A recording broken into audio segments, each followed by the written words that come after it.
Order. Oh.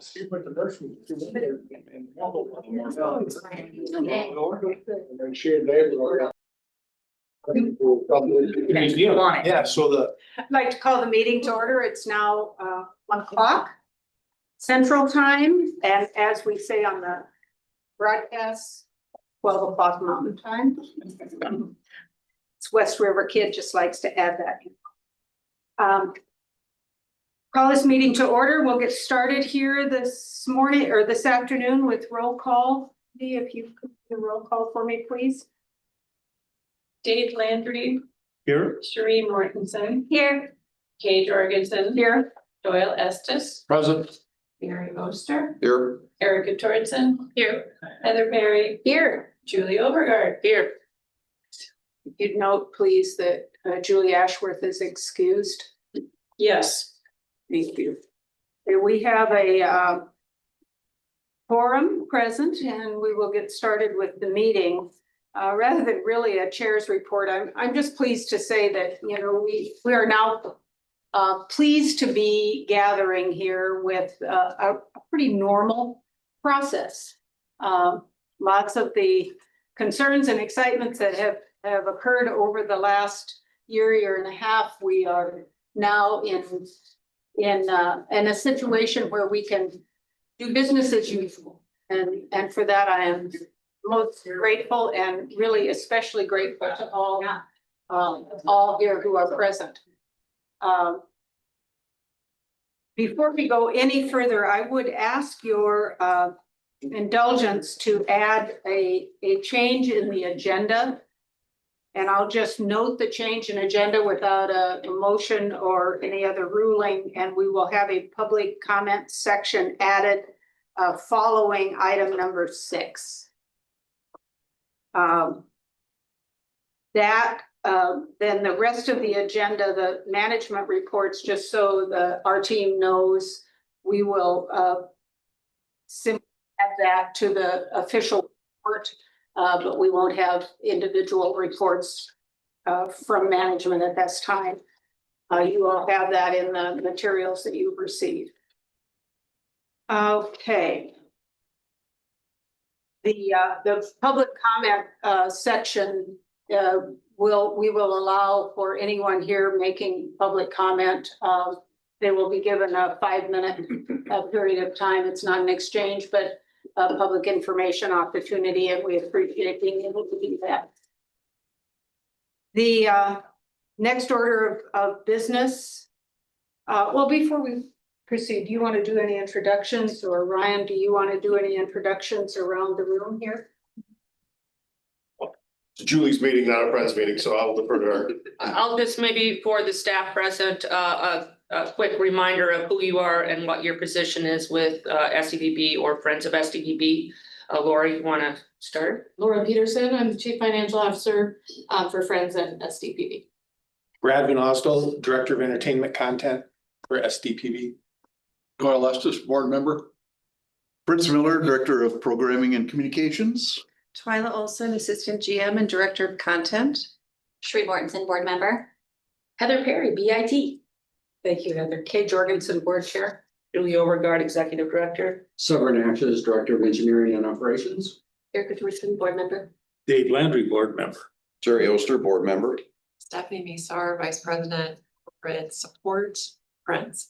Stephanie is in day 4 of her position with SDPB. And what better learning opportunities to attend each board meeting. I'm Ryan Hallett, Executive Director with Friends of South Dakota Public Broadcasting. Would also like to say a special thank you to our chair for helping with my recent interaction with the Spearfish Police. Thank you, Dad. Just never know what's going to happen when folks come to school. Wendy Bergen, Director of Operations for Friends, and I'm filling in for Terry today. Thank you, Wendy. And anybody online? Marcy and Byron. Marcy Drew, I'm the Director of Education for SDPB. Good afternoon, everybody. Byron Pillow, Digital Strategy for SDPB. Thank you, guys. Thank you all for your introductions, and now we will proceed. Next order of business is the approval of the December 9th meeting minutes. Are there any comments? If not, is there a motion for approval? So move. Doyle moved approval. Is there a second? Second. Second by Jerry. All those in favor say aye. Aye. Opposed, no. Motion carries. Thank you. We'll move Laura to the financial report. Little insignificant order of business. What do you say? Well, good afternoon, everyone. I'm gonna get my screen shared here. There we go. So in the finance report that you received, there were two different pieces that I provided. One being a year-over-year comparison of where we are now compared to last year. And then an annualized projection for 26, just to give you context where I think we're gonna land at the end of the year from a funding and expense standpoint. And in my presentation here, I'm gonna spend most of my time on our year-to-date actuals. And I may reference that annualized projection as well. So taking a look at our revenues, general fund appropriations, year-to-date, we've used $4.3 million of our $6 million available to us. Now, I'm gonna say it does look like we have seen a large decrease there. I will speak to that in a moment, but I will say that we will need that full $6 million that we received. That does include our base that we originally provided for the year, as well as the $296,000 for open government. And then we also received one-time funding for of about $132,000 for equipment replacement for Legislative Research Council.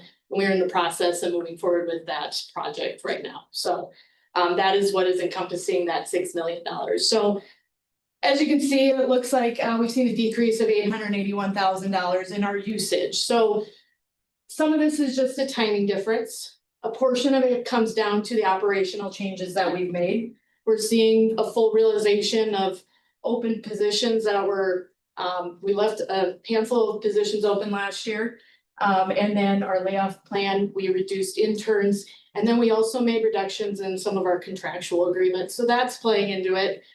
The other key piece here is typically at this time of year, when I'm presenting financials, I would mention that I was projecting we would exhaust our general funds in May. Earlier this year, when we, with the rescission of the funding for the Corporation for Public Broadcasting, I worked with the Bureau of Finance and Management to look at how we allocate our spending between general funds and other funds to ensure that general funds were allocated throughout the year and we didn't have any surprises with our other funds at year end, so that we could make sure that our projections were in line and that the Friends side of the house knew the numbers and that there wasn't any surprises. So we will end up using that full $6 million. We will need it this year. So I just want to say that so that is clear. The Corporation for Public Broadcasting funding, you'll see that that decreased. We might have expected it to be zero, but prior to them dissolving, they did release some available funds that they had some remaining dollars of about $73,000 to us. That includes $46,000 in interconnection funding for radio and TV, and the remaining is used similar to our other grants for TV, primarily for TV, but some for radio. So we will use most of that funding this year, but probably have some spent in the next fiscal year as well.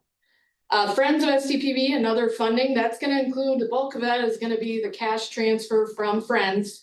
You'll see that that's increased by $225,000 compared to last year. And so this year, I have been monitoring on a monthly basis the expenses on the Friends, what is applying to our other funds. And so what used to be a fixed transfer is now moved to a more variable amount. And each month I go to the Friends team, request the transfer, and then they are processing it. So that is trending upwards.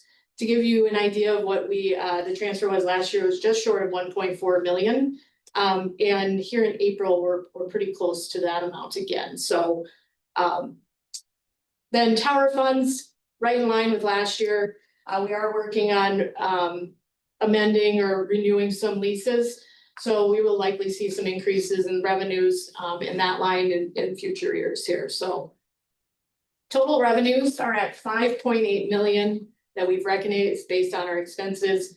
As you see, that's a decrease from last year of 2.3 million, primarily due to the timing of when we're using our general funds and then that CPB funding loss. Taking a look at our salaries and benefits, at $3.9 million, a decrease of $280,000. And that is related to, those open positions, the layoffs that were implemented in October, as well as reductions in our interns. So that, we're seeing that full realization and the decreased costs there. Travel expenses are in line with, last year. I did not expect any significant changes in that. We're still, our engineering team and content teams are still doing a lot of traveling, so I would expect that to remain consistent. Contractual services, the first line, I break this down into 3 groups, just because there's a number of accounts that are included in this, but from the programming standpoint, you'll see we have expended $253,000. This is a decrease of $1.3 million from last year. Historically, SDPB would pay for NPR and PBS dues directly using funds from CPB as well as Friends. Knowing that we didn't have the CPB funding, we moved those dollars, we went to the Friends board and asked for them to pay those funds directly instead of transferring $1 million in dues to the network to pay the bills. Now Friends is just processing that directly. It's more so for ease and process and streamlining everything, so. You will see that we will continue to review those. I anticipate that programming expense will decrease even further in the next year.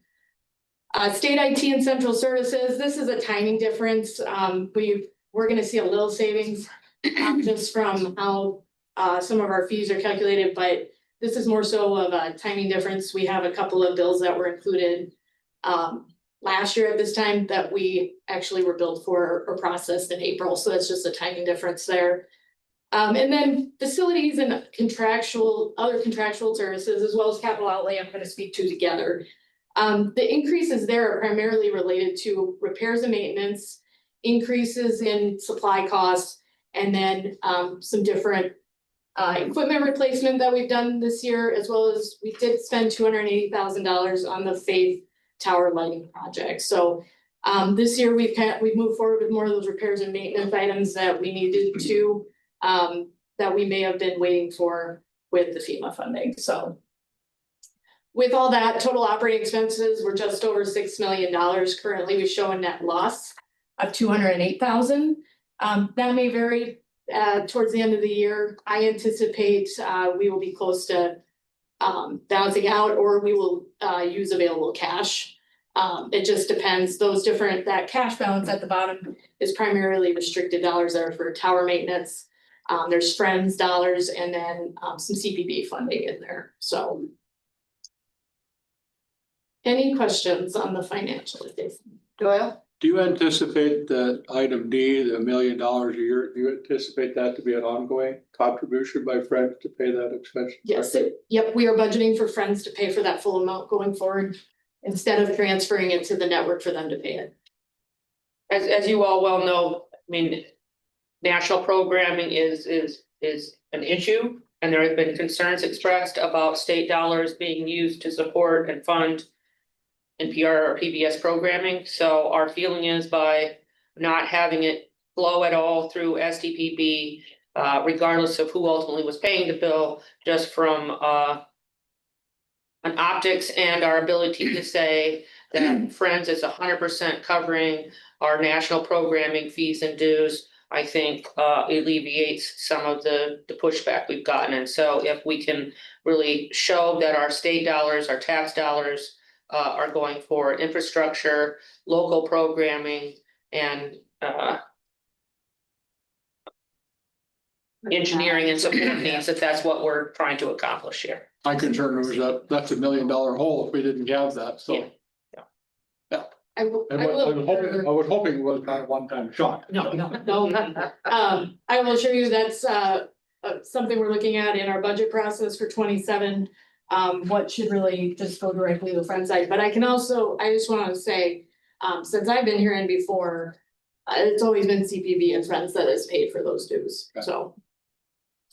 It's a significant change, and we'll hear more as it relates to both budget items and other planning when we get into the a strategic planning conversation here this afternoon. Are there any other questions regarding the budget, Jerry? Yeah, I got a couple here on programming. As you cut back the expenses, is there a possible cliff out there where you get to the point where, oh man, it's gonna be tough to cover the tournaments? Do the stuff you've done, I mean, is there a drop dead point in there as you cut back? I mean, there obviously is, but how do you keep from getting to that point? Well, I mean, I think that had a lot to do with the layoffs we did and the cuts we made and where we made them and how we made them. So I'm not gonna say for Brad and his team that it hasn't put a greater burden on their shoulders without having, you know, the help we've historically had, but certainly I would say they did it and pulled it off this year and did a fantastic job, all things considered. I believe through the strategic planning work we've been doing, the budgeting work with friends, that we do believe we have reset ourselves, if you will. It'd certainly be nice if we could look forward and see ourselves being able to successfully fundraise, or something changes that we could bring back some of the local content folks that we lost, but I mean, barring further cuts that I can't foresee at this moment in time, I think we are on a track for sustainability at the level we're at right now. Growth is going to require new funding.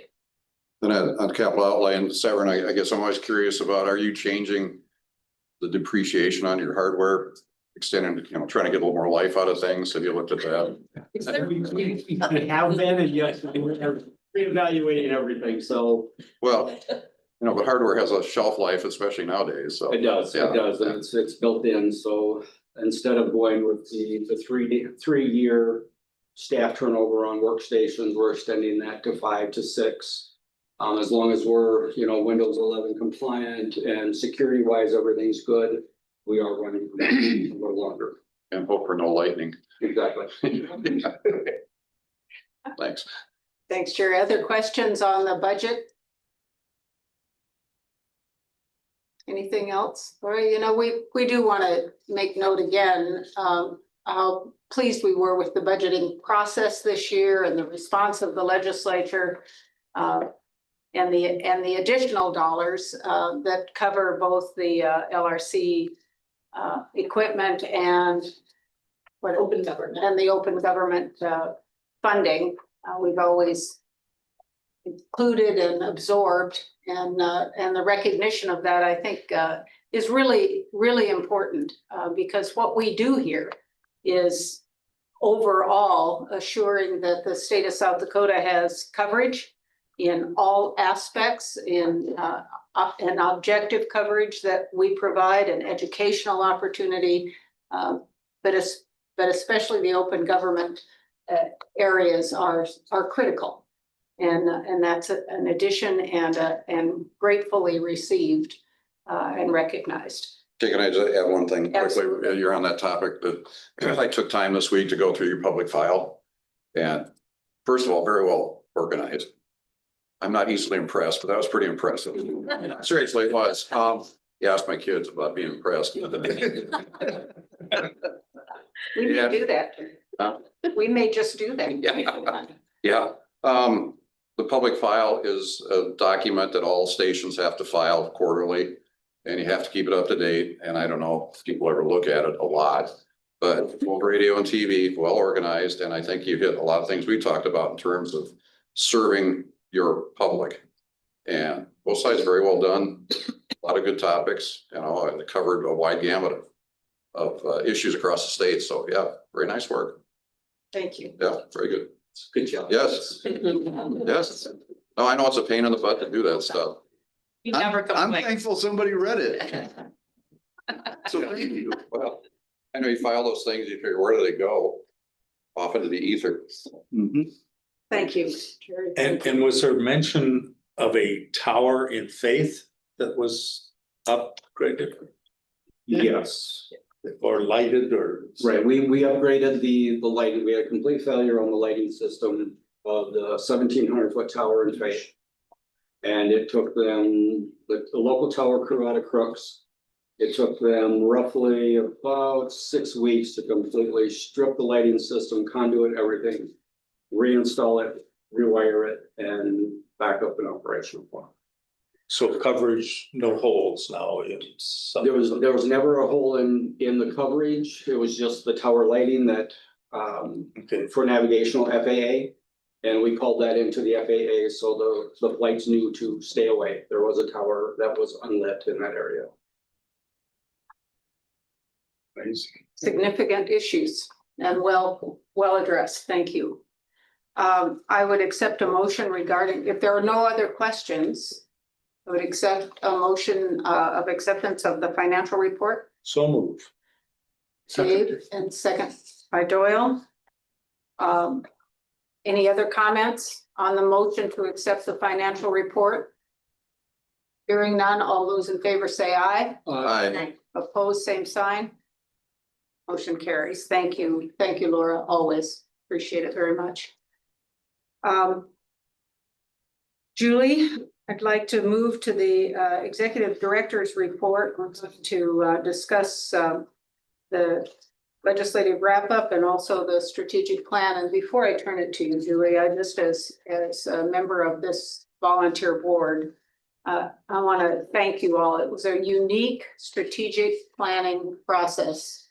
And I have heard numerous comments about the interest and the participation. A special thanks to our board members, Jerry and Cherie, for providing us the extra expertise from this board. But also one of the things that Julie designed within this strategic planning process was to bring in people who are not necessarily a part of the team, but are a part of the general audience to which we serve.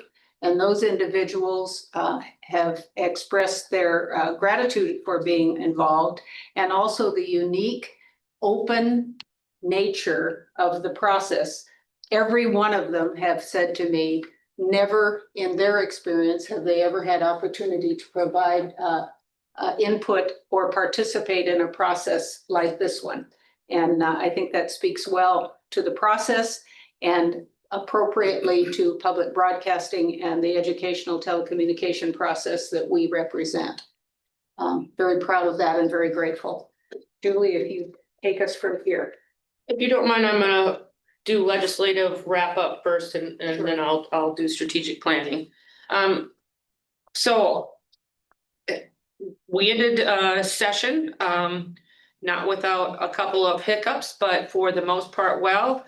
And I just really want to express my gratitude to BIT leadership and to the governor's office and the legislature for increasing our base budget by $300,000, roughly speaking, to continue our important work in open government. And as I've said, our budget does go up year over year to deal with and address the dollars we get for mandatory salary policy or health insurance or central services or those things. But that money is already spent, right? Because it's tied to raises, it's tied to those things. And we never get 100% funding. Since we always got CPB funding, we get about 73% of the dollars we needed. And then it was expected that CPB dollars would increase or Friends transfer would increase to make up the missing 20 whatever percent. We're still operating under that scenario without CPB funding, which means that's then 100% on Friends' shoulders to pay that difference going forward. So this $300,000 is the first general fund increase SDPB has had that is not directly tied to an expense since Bill Janklow was governor. And I think that's we've had some one-time funding to pay for equipment, but in terms of ongoing general funds that weren't already pre-allocated, this is the first. And so I would express my thanks to the administration and BIT leadership and the legislature for that. And since it really was about supporting the important work we do in open government, I point out a couple of things. In order to save money, We moved off of the SDNet app and platform that we were using, and we just brought everything within the SDPB.org environment to save some money and streamline usage. We also this year added video of committee and other rooms that were happening in the legislature, very much with Legislative Research Council support on that. And this is the first year we also added YouTube as an option for people to see what was going on. And so just a few fun facts here. From January 1st through March 31st of this year, we broadcast or webcast 644 live events. That's SDPB content, boards and commissions, legislative activities, United Judicial System. We had 297,959 unique viewers listening to the legislative session. That doesn't include YouTube, which was another 17,000 in our first year, so I think that's not too bad. And then not including YouTube on archive, around 25,000, a little bit more, about 25,000 going in to look at archives so far. I just think that speaks to the volume that we're pumping through this system.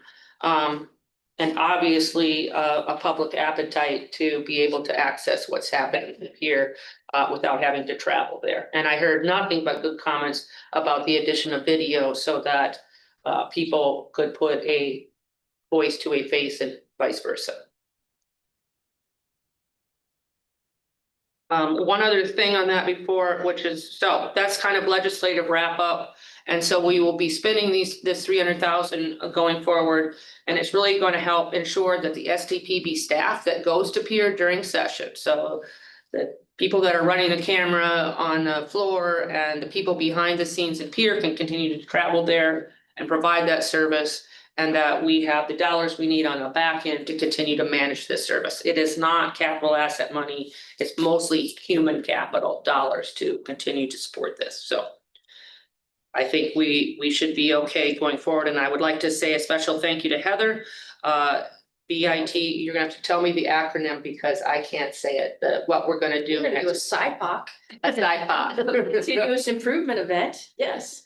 So as we do personnel changes and we've made changes to the workflows for open government, we are going to go through an exercise which will basically, like, how does a chicken become an egg or egg become a chicken or whatever it is. But we're going to start at step one and work our way all the way through the process so that we understand what we need to do so that when we have some retirements coming up this summer, that Severin and I and Byron in the digital side, that we're ready to go and that everybody feels confident we're in a good position to keep managing this service and have it work out appropriately.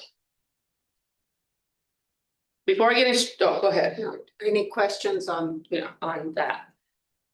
I looked up what SIPOC means. Oh, excellent. Suppliers, inputs, process, outputs, and customers. So basically you create these swim lanes and you say, okay, this person does this first. And then the process goes down here and then it goes up here and it goes up here. And the first time you see it, you're like, this is the craziest thing.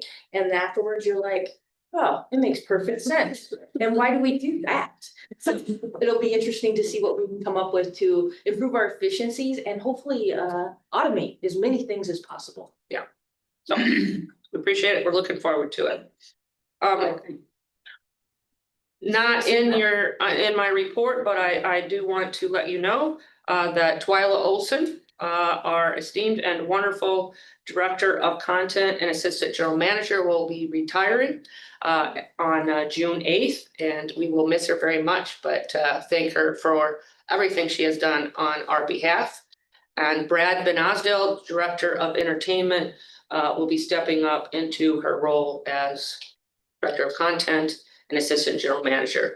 Brad will assume his roles, and they are cross-training right now in May, and it's gonna be great. Is it? You are correct. We'll let you know that. Wow, we thank you, we congratulate you both. And we will have other things to say when the meeting is complete. But we're here and now. Thank you both very much for your efforts and for your ongoing work, both in a official capacity and an unofficial capacity. Don't think you're off the hooks. Thanks, Kara. Okay, with that, I'm gonna move in just to very high level conversation here about our strategic planning process. And again, I'd like to thank Jerry and Cherie for participating on behalf of this board. It has eaten up a lot of my and others' time, but I think we have a good product at the end of it and a real living product. We all met earlier this week to take some comments that John Baranek, our facilitator, had given us after the last meeting of the steering committee. He had given us his notes, so we're working through them. And so while you guys have in your packets the executive summary, and those on the committee kind of went through the PowerPoint and all the underpinnings, we've really been dealing with all the underlying worksheets of what's the process look like, who's going to be in charge of accomplishing what. And the positive thing I will tell you is that we really have been doing this work internally for months now. We were reviewing one of the sheets that the facilitator had made comments on, and we are like 10 minutes into the conversation when also was like, we've already done this. This is done. Now we're gonna have to come back a year from now and redo it again. But it's not like we've just been writing things down and we're waiting for July 1st to get cracking. We're cracking. What the steering committee really came up with in terms of high level strategic direction for us was around 4 areas: telling our story, which is about doing a better job of communicating with our public who we are, what we do, why it's important, and making sure that people really are aware of how vast and varied our services are. People may only be aware of us through whatever their entry point is or whatever their favorite show, what have you is. And so how can we do a better job of bragging about ourselves and doing a better job of telling our story? So it's about audience growth as well. It's about making sure that the content we have is meeting the needs of our communities, and about localism. Secondly, leading through innovation. I think the work that SCPB does in open government is a great example of us being innovative and a leader in that front. What we've done with coverage of high school activities at the time we did it was very innovative and unheard of elsewhere. And I think there's many other examples of us punching beyond our weight over the years by being willing to take on some risks and try some new things. I think it's also the benefit of sometimes being part of state government and having opportunities come our way that probably wouldn't come our way if we were just our own community licensed nonprofit. And so it's continuing to look for ways to use our spectrum to its fullest advantage, to use all of our resources in new and better ways. And if we can find efficiencies or use technology to be our friend, then that frees up resources to do other things and try new things, and to not be afraid of taking risks just because we're in the boat we're in. In fact, we need to be the opposite. We need to be willing to take some risks right now to ensure that we've got a good future. Imagining a sustainable future is just really about the reset we've had to go through and what it's going to take to be fiscally responsible with our dollars and understand what our budget looks like, what we have to work with, and managing that budget accordingly over the next, at least short term, to ensure that we're positioned to be successful going forward. And Laura will be doing a lot of the work in this category along with staff around this table. And that is really looking at budgets from a holistic standpoint, being much more intentional when we say yes and when we say no to projects, and seeing where we can generate revenues where they're possible, new revenues where they're possible. And raising a lot more money through Friends. So Friends also has a big role to play in number 3. And then number 4 is just really our staff and continuing to develop our staff to recognize that it's more important than ever with fewer people, that we have the right people on the bus, that they feel empowered and trained and supported so that we can keep them long-term and they can help build a new and better SDPB. Underneath all of those things is the work that everybody on staff has been doing.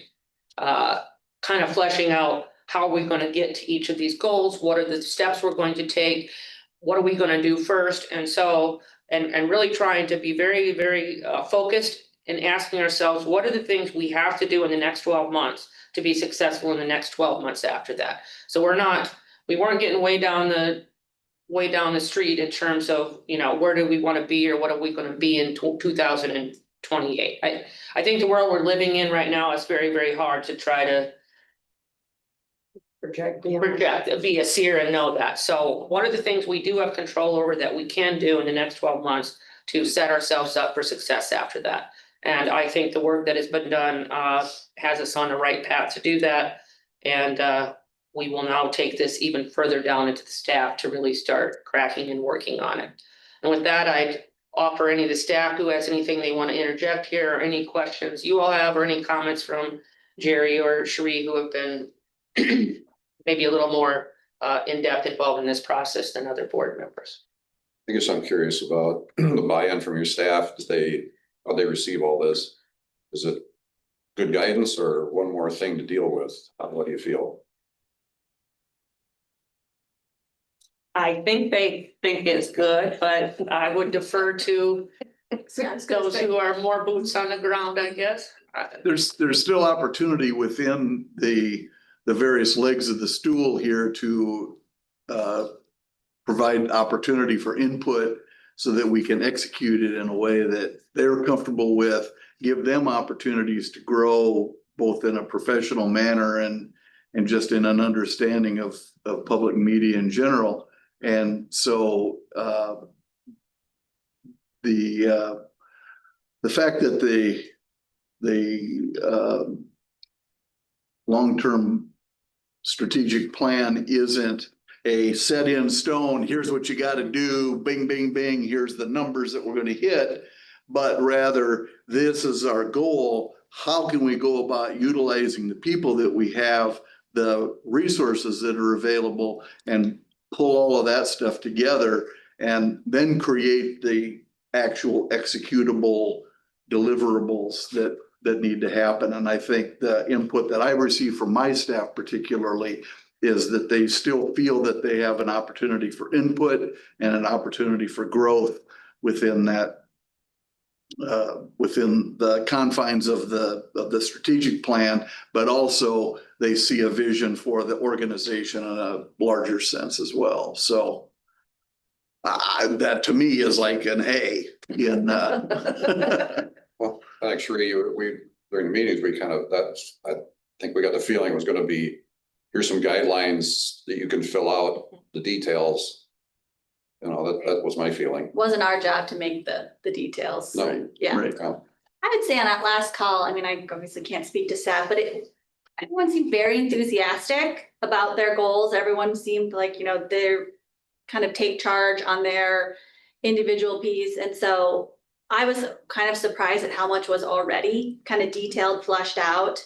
And I thought all of the goals were attainable, but ambitious, still within their realms. And so I hope the momentum continues, because it seemed last couple of weeks we had a meeting and it seemed like we were in a really good spot, and I was encouraged, and hopefully everyone else was as well. So we can still say not dead yet, huh? I don't know what strategic plan number this is for me in my career, but it's a few. And I really am happy with this one, because it's the first time where I really feel Friends of SDPB and SDPB have a strategic plan that is interlaced and intertwined. It isn't a development plan and a SDPB content plan, and the two aren't dovetailed. And I think going forward, if we're going to be successful and innovative and all these things, we have to be in lockstep together and agree on what our shared goals and values are. And I think the way we've done this work and the process So that after we're done presenting this to this board, obviously a slightly different version will get talked about at the upcoming Friends Board meeting. And I hope that everybody kind of leaves with this sense and feeling that we're stronger together. Yeah, what do we have, like 500 points on the board at that meeting? All of them. Just a few. Yeah, we boiled it down to this. There's a lot of I thought people. the process was good. And it was Yeah. good getting everybody, like you said, the Yeah. plan, I mean, it gets everybody in the room, it got everyone in the room having the same conversation, explaining like, well, this is what my board does, and then this is what the Friends Board does, and this is what you, as a stakeholder, this is your part, and having those conversations, just not even part of the plan, just sitting down, eating breakfast together, I think that was important to really shape the plan as well.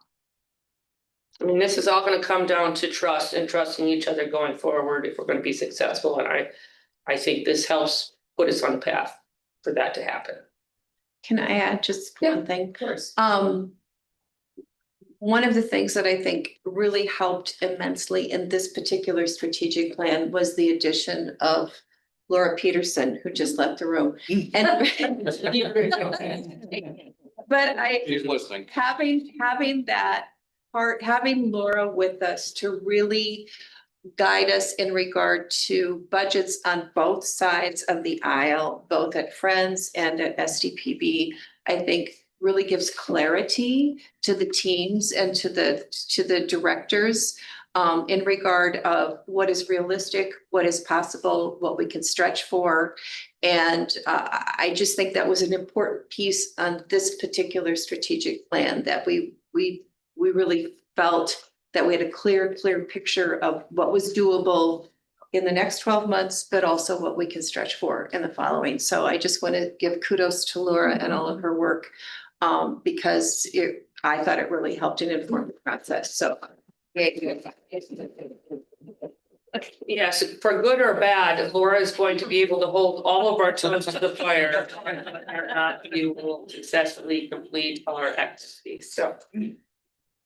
You can call anytime. I would just say, if any of you have any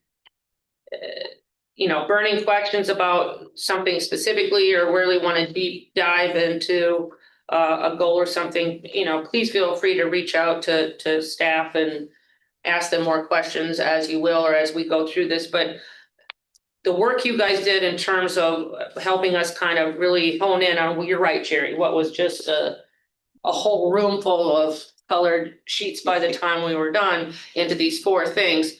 The intent is these 4 things are good and useful and will be for many years to come. And that all we'll be doing as we go forward and knock things off your 1 list is then saying, now that we've knocked things off your 1 list, what's the next step look like? What's the next thing we're going to do? With these still being the same strategic intention. So my hope is that this plan can be continuously changed and updated as we progress, but that the work that the steering committee did in terms of really kind of setting these high level strategies and objectives for us will hold through for the next 3 to 5 years. That I am complete. Other comments or questions at this time? It really points out how carefully we work as this board to achieve what our direction is, which is protect that license. Now, we aren't in charge of doing many of these other things, but we need to have understanding. And I think the understanding, especially that has been brought to us by Jerry and Cherie, particularly in serving us in their volunteer capacity, is critically important. We're kind of on a very high level here, but if you were in on any of those meetings and over years of strategic plans, it's a long walk and tough, and lots of hard questions that are presented, and it's not always the most comfortable day in the world, but it achieves what we must do in order to serve our state, and I thank you all for that. Okay, I just want to comment on the telling our story piece. I think that's really that's awesome, that's on there and important because anytime I wear my SDPB shirt, I get so many comments on it and somebody even thanked me. They're like, thank you for supporting SDPB. I'm like, thank you. For supporting it." You know, so that makes a difference truly. And I think, you know, we get so wrapped up into it. We know what it is. And then you meet somebody and they're like, what is that? And I'm like, let's sit down, let's have a conversation about it. Because someone thought it was like SFPD or something like, you know, they get all the acronyms mixed up. And so I love that piece in there. And I think that it's super important. And I also have some ideas. So whoever I talk to about that, let me know. I'll be following up. That's why we get to wear both our volunteer hat here and our professional hats. For those of you who are meeting these daily schedules, but I'm not. With that, thank you. I won't get off track, Julie, I promise. Any other questions on this? If not, we will accept the reports as made by Julie, and we will move on now to Friends of South Dakota Public Broadcasting Friends Report. Ryan? Thank you, Kay. I'll be rather brief. There's three things I want to do: introduce our new staff member, give a quick reaction to the strategic plan, and then talk about sustainability going forward and the numbers that I said to you earlier. When you lose a staff person, that always stinks. But when we lost Eric, who was our VP of corporate support, to another statewide peer organization in an executive director role. And so we celebrate that. And then we look to replace and upgrade that position. And we were super excited when Stephanie Misar joined our team earlier this week. She has a lengthy career in journalism and the news business on the national level and the national and international level, with the establishment of TV networks across the country. And so Stephanie brings an expertise that we haven't seen on the Friends team in quite a while, if ever, on that side of things, like Laura did when we brought financial expertise over. And so we're super excited to try to keep up with you and the fact that you're here to push us with the revenue generation as well. Second thing, strategic plan. Julie talked about the 4 things. Those 4 things, when you look at what they are and the subpoints, are going to enable the Friends team in all 3 assets or facets of our business, whether that's corporate support, whether that's traditional membership, or the leadership giving membership, to have the tools to go out to talk to donors and clients to say, hey, this is SDPB now. We need to raise an extra $1 million a year from the people of the state of South Dakota to support the network and keep programming on the air and moving forward. Those elements that you put together as a strategic planning group, that does that for Friends. And so our first reaction is that's great. It is awesome to have clear priorities to fundraise around and to be able to move forward. Thirdly, I put together that really high overview of where we think we will be at from the fundraising standpoint. We think we'll close around 16,000 members at the end of this year, which is probably about a 21% jump. When you look at that, our retention rates for donor count are roughly in the low 80s, 82, 84%. If we can keep that rate to stay the same, we will not have the same retention rate with the number of dollars, because we got some one-time really big gifts in there. But if we can keep that retention rate in dollars of about 60% of what happened, and then the retention rate for number of donors in that 80% range, we are going to be able to meet the goals of the strategic plan and of the network. It's going to be a lot of work. There are new donors that have never been in the renewal cycle that we will have to renew their gift year over year. Just got back some national data for a survey that we participated with their motivations of why they gave for the first time. And we'll be implementing that, Kate and her team will, through the one-to-many channels. Val Wade and I and Molly on the one-to-one donor type thing, getting those there. But we're extremely confident with the sheer jump in the number of South Dakotans who are supporting SDPB, as well as the new priorities that you guys have laid out, that we should be able to hit our goals and not have any further reductions, but back into a traditional growth mindset that Julie has led for the last 30 years. So it's been a really energizing time to be a Friends, little uncertainty as we like, hey, how do we budget for this and how do we build a goal for this part of the thing for the first time, but that's what we're working through. And yeah, that's a little harder because it's the first time we've done it this way, but once we get that done by middle of May, end of May, ready for the Friends board meeting, it's all systems go for that team. They're out running right now. So a lot of optimism on our team, and leave you with the final stat. January through March 31st, and April 15th, when we looked at it, all of our months, month over month, the same period for calendar year 2025, we're still running 20 to 25% ahead. So that's after we've been out of the news. That's after the rescission has moved over to whatever the next priority that donors are outraged about. We're still running ahead over that same period. And so it's just where we are. We're excited about the next steps and moving forward. Happy to take any questions or address anything else.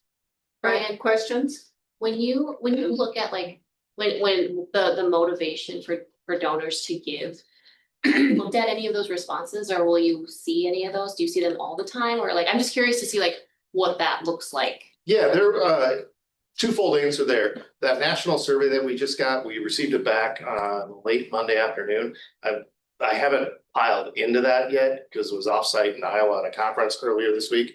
But that had a lot of those, hey, why, what was your first time motivation? Was it outrage? Was it just I saw the need and all those things? But we go through our customer service comments monthly. We were doing it much more frequently than monthly during the rescission. And we track all those and why people are calling in, whether they're happy or upset or what they're saying they're good. There's a few things that we'll do that we haven't done in a while for new donors.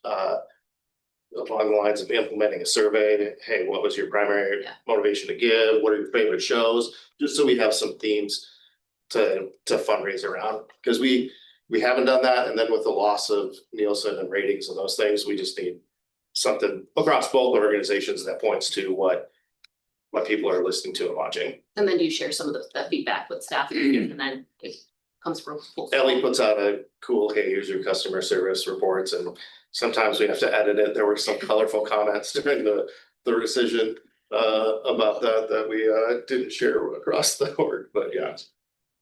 Well done. Other questions? Doyle. Could we take the liberty of asking Miss Stephanie to tell us a little bit about her career in DC? Yeah, we can take a minute. 22 years and 30 seconds. No, I just kidding. I was involved with international broadcasting first and foremost through the lens of public broadcasting and also through private distributors. So worked in the satellite industry as well as with WNVT and NBC, also known as MHZ Networks in the Northern Virginia area, where we had 12 broadcast channels and also a national TV channel that we put into about 60 million households around the United States through digital .1, .2, .3 kind of channels. And so in all of that span, I was the head of marketing, but it blended over into the relationship building, the revenue building, business development, everything that you can do that is sales and marketing to grow a brand, to promote a brand in that world of public broadcasting, and using in that case international content as an educational conduit. That's what I did for 14 years, as well as being on the cusp of launching channels for the first time in the streaming world with the Roku devices and the Amazon Fires and all those beautiful things that we now take for granted, that it had to start sometime, and started in the 6s and the 7s and the 08s and the aughts. That was my career initially in media. Launched my own marketing and media consultancy in 2015, at which point I had clients all over the spectrum, advising them on how to utilize the media, as well as utilizing partnerships in a strategic fashion to grow their brand, go across the page, whether that meant revenue or whether that meant just understanding of a brand. And that's what I was doing up until the point when I decided last year to move back home and spend more time with my mom and dad out on our farm, and just immerse myself back in the state that I love, that gave me all the skill sets to be able to go out to DC and wing it and have some really cool moments out there. So How do you get from Parker, South Dakota to that career in DC? Yeah, we'll wait until. I have hours of stories I'll share with you specifically. Thank you. Thank you. We're most impressed with the fact that you want to come back home, you know, we like that a A lot. place like home, right? Thank you, thank you, thank you. Thank you for your question, Doyle. Any other comments on the Friends report? Not, we'll move on to the Bureau of Information and Technology. Look at that, and she is a perfect segue because we used to be the Bureau of Information and Telecommunications.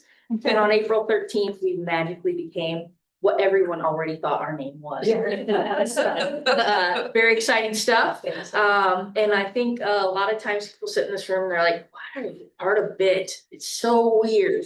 And I like to say, well, we're gonna make the technology work better. And I feel like we have a leader now, even though Mark Wixon couldn't be here today. He cares a lot about this and really has engaged in a way to make sure that the technology is forward and that we are sharing wherever possible. He is our third commissioner in 18 months. So it's been a little bit of a road, but we're gonna keep moving on it. So we're lucky to have it. Staff resilience is the first thing. One of the things that we can offer as a partner from the state government look is how can we help support your people? The great news is you have the best people in SDPB and the resilience and positivity of a group that got beat up and got beat up and got beat up is just absolutely phenomenal. So I'm excited to work with you guys on individual development plans and things like that that we can do to hopefully make your staff even better, but also feel embraced about what's coming on around them and how the world is changing. I think the other thing I would mention is Governor Roden launched the Governor's Resilience and Infrastructure Task Force, which is referred to as GRIT.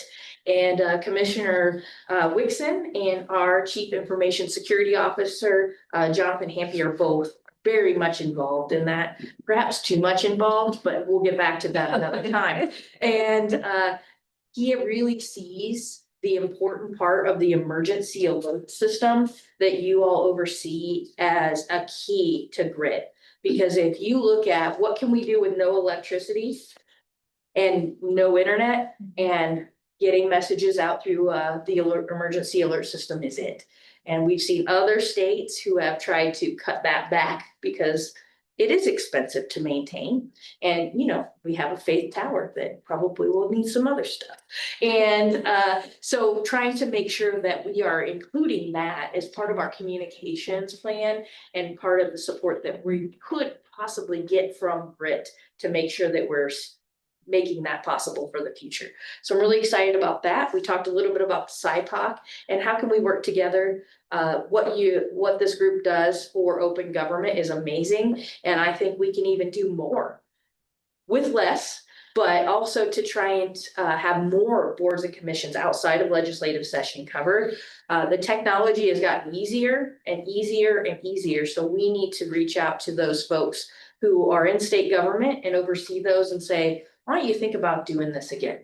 Sometimes the chairs of the committees don't want to be on video, so they don't engage in that process. And we need to change the mindset of that because it is so important to have that out there for our citizens. That's all I was going to say. Anything else I missed, Julie? Thank you. Thank you. Fantastic. Thank you, Heather. Thank you for being here. Oh, Mark, we miss him, but you know, you can come. Okay. He lives 10 hours round trip for him, and it was 8 minutes for me. I literally live down the street, so when Julie texted me, she's like, are you coming? I'm like, coming hot. I love it. A technical question. Yeah. The interstate message boards, are Yes. those tied into the emergency broadcast system? They are not at this. Because I noticed that they somehow seem to synchronize and it would make sense at some point. It's a great question, and right now it is a manual connection, if you will, but we are hopeful that in the future we can do that better as well. Right now, we have people in the basement of a room in here who call Severn and call them and then call the lottery and call all kinds of people. And someday our dream is to make it one system to operate with all of that. Because, you know, the world of streaming, oftentimes people aren't paying attention when they're driving to regular, any type of broadcast. So somewhere being alerted to turn your radio on would make sense. Absolutely, and DOT has done a lot to try and build internet along highways and things like that so that we can continue to improve in that area as a state. Because it does seem like even the interstate is covered pretty well now between internet and some type of broadcast or reservation radio or whatever. There's something that Amazing world, isn't it it? is. After the switch blow up last year, has bid work more on redundancy? Yeah, so you know what I would say, because a lot of people said in the paper, well, they should have thought of redundancy. Well, we had 4 redundant methods and 4 went down. Wow. So sometimes you just lose. But yes, we have a lot of things, and the great piece is that unfortunately, we had to go through that to get there, but the legislature gave money to the modernization fund. We believe it's gonna cost us $8 million to go to a commercial data center. That's a lot of money, and a lot of money we have not invested before. So our team is working really hard to make sure we do it well and get it right the first time. But we're excited to see what we could do differently and be more efficient, not just in terms of making sure that our high importance critical applications are available as soon as possible, but also helping people understand what they own and where it is and those kind of things that can really help make us more nimble as a state. So again, we've been so fortunate.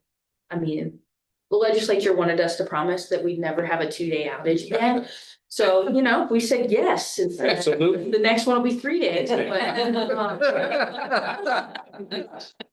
But I thank you for asking, because it was an embarrassment to our team that it happened. But honestly, it was about an electrical grid system and the drawing that came out of 1968. And sometimes you win, sometimes you lose, and we're not gonna lose anymore. Yeah, I had a long talk with Mark about that, and as Severn knows, those single points of failure always show up afterwards. Yes, they do. Yeah, so, yeah, but you know, in this day and age, with data centers, you have to have at least options, so. we'll Yeah. Continue on that. Yes, thank you so much for asking. I appreciate that. We'll hold other question and comments till after the meeting. We have, we'd like to move now to the I neglected to say that we'll accept the commissioner's report as part of our official minutes. Now we'll move to public comment segment, and we don't have an official sign in, but I believe we have an individual here to make the public comments.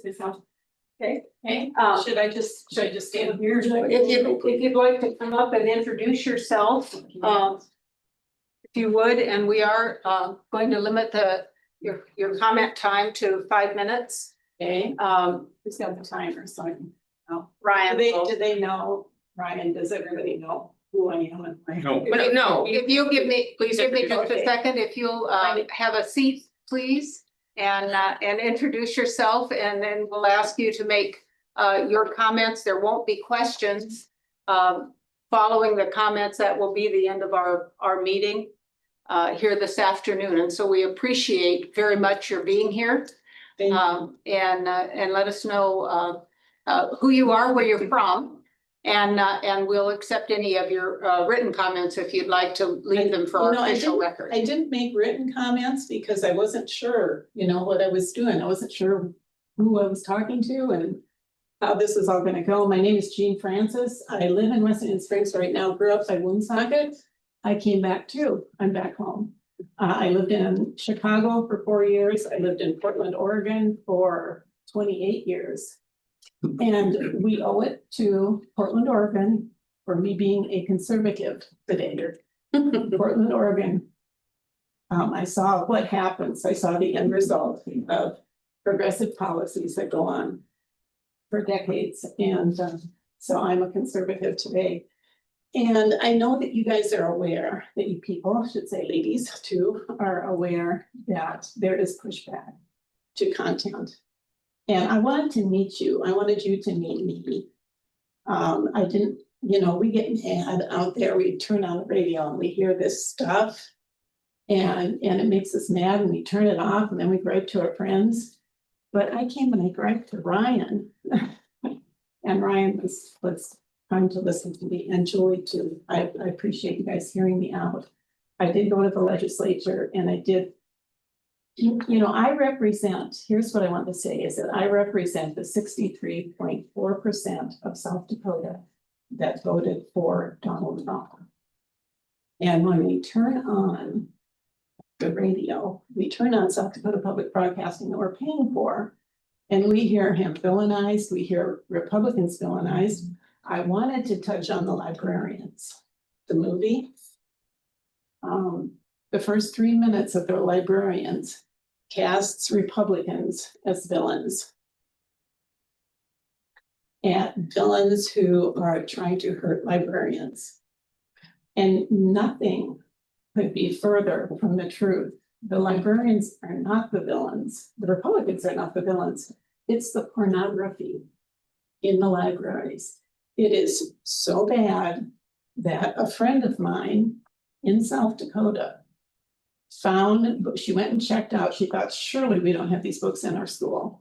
And she went to her library. She did find pornographic books. She took them to the school board meeting, read one to the school board. And when she was finished reading, she was castigated. She was told that she should have warned them in advance because that content was inappropriate for the students who were present in the meeting. That's how bad it was. She's not alone. If you look on YouTube, Ryan, you said you've heard it too. There are videos on YouTube, and none of that is shown in the librarians. None of that. It's like, well, these innocent books about puppies and bears or whatever, and no, there is vile, objectionable content that is in school libraries. And that's what my friend was objecting to. That's what these other people are objecting to. And they showed none of that in that movie. So it was inaccurate. It was a very, it was very slanted, to villainize Republicans. And as I said, I'm here today as a Republican, thanks to the Democrats in Oregon. And if you knew the Democrats in Oregon, you'd be Republican today too. You really would. You guys are squared away people. Oh, and I didn't ask you, I was going to start out by asking, does anybody among us think that it's good to get rid of PBS and NPR? And I know what you say is that it's going to just cost a whole lot more to produce local programming. We've talked about that. I've got answers for that. I can help with that. But does anybody think, besides me, that why don't just let it go?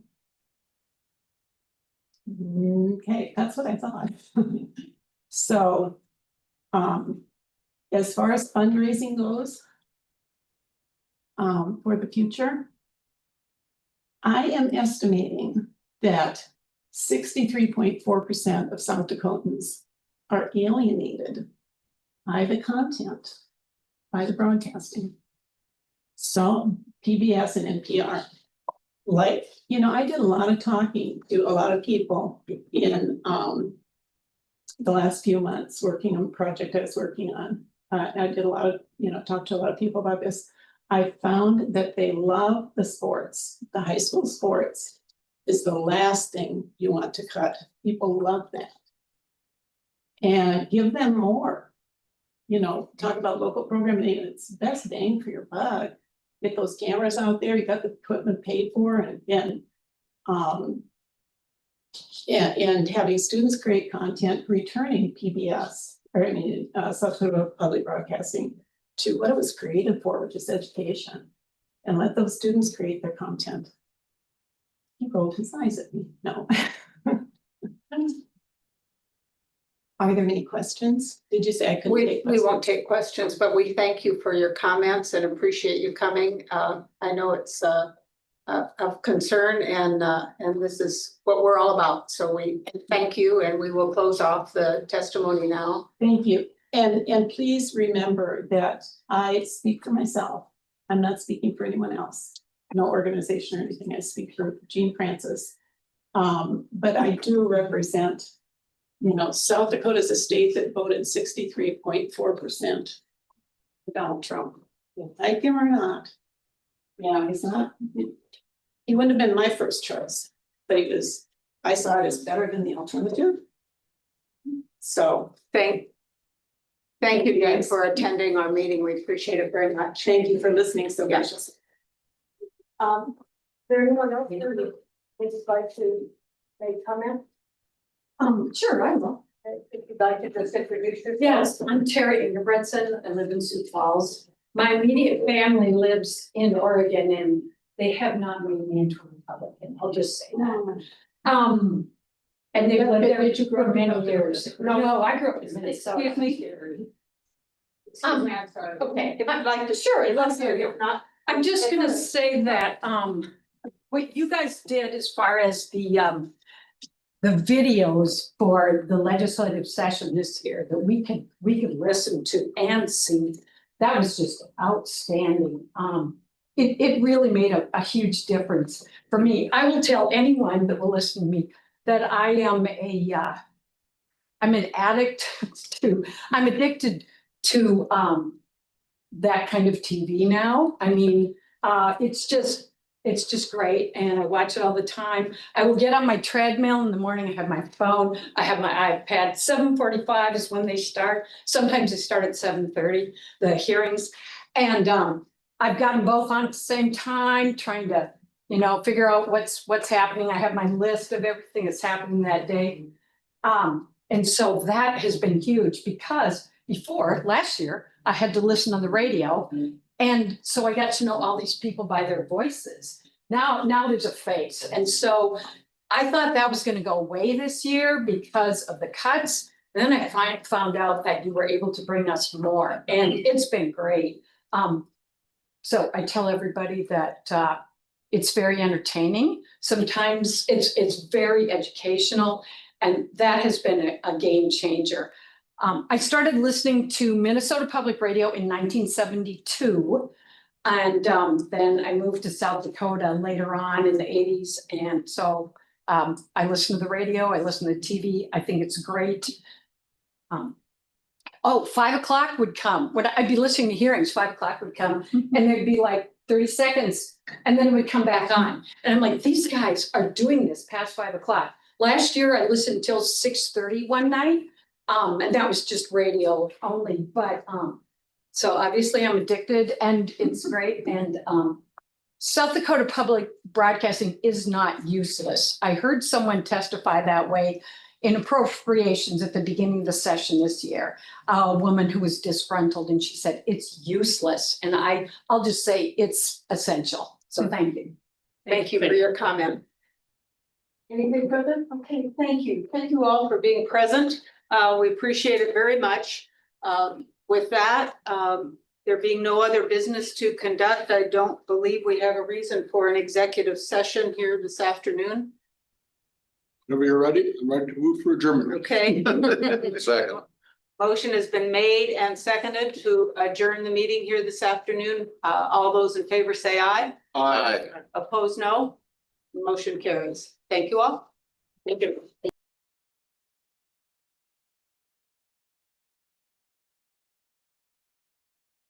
Recording in progress.